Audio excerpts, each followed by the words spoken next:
తాకట్లో ఉన్న మీ బంగారాన్ని విడిపించి ఆ రోజు ఆన్లైన్ రేటుకి కొంటాం. Sharma gold company. తెలంగాణలో మరో సంచలన ఘటన చోటు చేసుకుంది. నల్గొండ జిల్లా సూర్యాపేటలో పరువు హత్య కలకలం రేపుతోంది. ఆదివారం అర్ధరాత్రి నగర శివారులోని మూసీ కాల్వకట్టపై ఓ యువకుడు దారుణ హత్యకు గురయ్యాడు.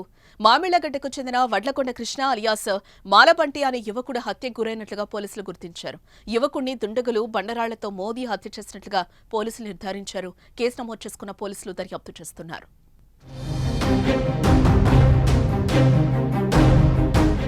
ఇక మృతుడు మామిళ్లగడ్డకు చెందిన కృష్ణ ప్రేమ వివాహం చేసుకున్నాడు. 6 నెలల కిందట భార్గవి అనే అమ్మాయిని కులాంతర వివాహం చేసుకున్నాడు.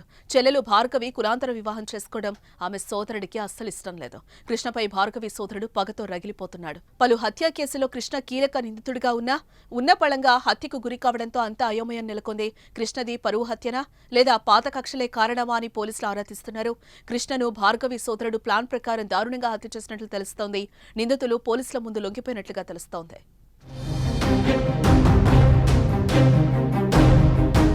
మరోపక్క కృష్ణ మృతిపై భార్య భార్గవి కన్నీరు మున్నీరుగా విలపిస్తోంది. సాయంత్రం 5 గంటల సమయంలో ఎవరో మహేష్ అనే వ్యక్తి కాల్ చేస్తే బయటకు వెళ్లాడని, ప్రతిసారి తనకు చెప్పి వెళ్లేవాడని, కానీ ఆ రోజు తనకు చెప్పకుండా బయటకు వెళ్లాడని భార్గవి కన్నీరు మున్నీరుగా విలపిస్తోంది.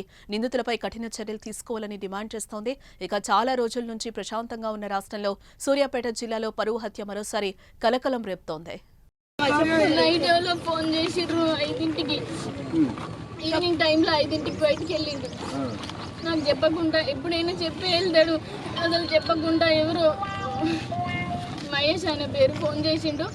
వెళ్ళిండు, ఏదో తీసుకొస్తా సరే అని చెప్పి. నాకైతే వాళ్ళ మీదే ఉంది.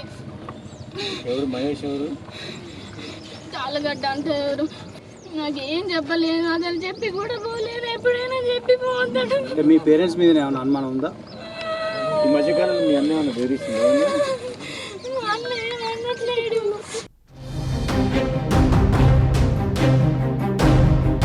ప్రేమించి పెళ్లాడిన భర్త 2 నెలలకే దుండగుల చేతిలో దారుణ హత్యకు గురయ్యారు. అయితే ఆ హత్య చేసింది ఎవరు అని ఇంకా విషయం సస్పెన్స్ లో ఉన్నా కూడా ఆ ఇల్లాలు వేదన మాత్రం వర్ణాతీతంగా ఉంది. తన భర్తతో 2 జీవితాన్ని ఆమె ఊహించింది. కానీ పెళ్ళైన 2 నెలలకే ప్రేమ వివాహము. ఈ ప్రేమ వివాహంలో తమ జీవితం 2 నెలలకే అర్ధాంతరంగా ముగిసిపోవడంతో ఆ ఇల్లాలు జీర్ణించుకోలేకపోతుంది. తీవ్రంగా కన్నీరు మున్నీరు అవుతున్న పరిస్థితి ఉంది. మొత్తం కూడా వాళ్ళ ఏదైతే మృతుడు కృష్ణ ఉన్నాడో, కృష్ణ స్నేహితులు కూడా ఇక్కడ హాస్పిటల్కి వచ్చి అతని చూసి అతనితో ఉన్న జ్ఞాపకాలను నెమరవేసుకుంటూ తీవ్ర విషాదంలో ఉన్న పరిస్థితి కనబడుతుంది. ప్రస్తుతం మనతో పాటు కృష్ణ ఎవరైతే మృతుడు ఉన్నాడో, మృతుని భార్య ఉన్నారు, వారితో మాట్లాడదాం. చెప్పమ్మా, అసలు ఏం జరిగిందమ్మా?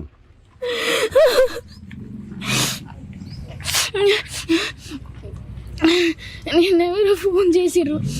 ఈవినింగ్ 5కి అట్లా బయటికి వెళ్ళిండు. 7కి అని అడిగితే నాకేం చెప్పకుండా వెళ్ళిండు. నేను నార్మల్గా ఫోన్ మాట్లాడుతుంటే 7కి అన్నా చెప్పకుండా కూడా వెళ్ళిపోయిండు. ఎవరో ఆయన ఫోన్ చేసిండు మహేష్ అని. ఆయన రమ్మన్నాడు, 7కి రమ్మంటే వెళ్ళిండు.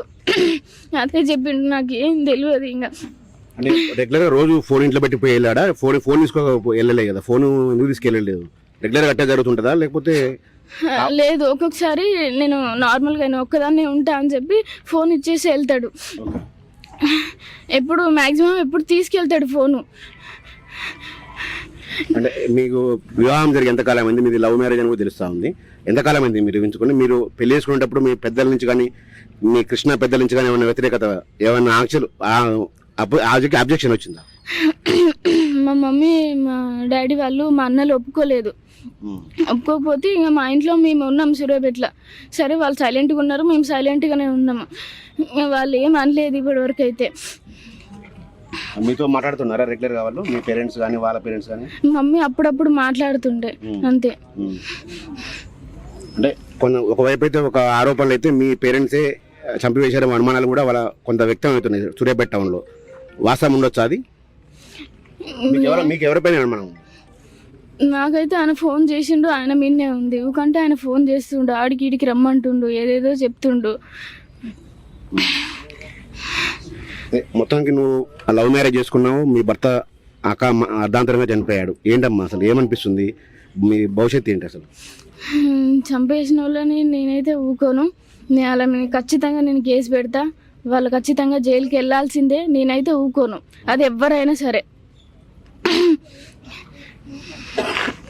ఇది ఈ కృష్ణ వాళ్ళ భార్య చెప్తా ఉంది, చనిపోయిన వాళ్ళని ఎంతటి వారైనా కూడా వదిలిపెట్టను, మా పేరెంట్స్ ఉన్న అందులో కూడా వాళ్ళని వదిలే ప్రసక్తి లేదని కూడా ఆమె చెప్తా ఉంది. అయితే నిన్న మహేష్ అనే వ్యక్తి అయితే ఫోన్ కాల్ చేశాడు కృష్ణకు. ఆ మహేష్ కాల్ చేయడం ద్వారానే తను ఒంటరిగా ఇంట్లో ఉన్న నేపథ్యంలో తన మొబైల్ నాకు ఇచ్చి ఆమె బయటకు వెళ్ళిపోయాడు. నిన్న బయటకు వెళ్ళిన కృష్ణ ఇక తిరిగి రాలేదు. ఈరోజు ఉదయం పోలీసులు సమాచారం ఇస్తే కనుక నాకు తన ఆచూకీ తిరిగి రాలేదని కూడా ఆమె ఇల్లాలో చెప్తుంది. మొత్తంగా తన భర్తతో 200 జీవితాన్ని అయితే ఆమె ఊహించుకుంది.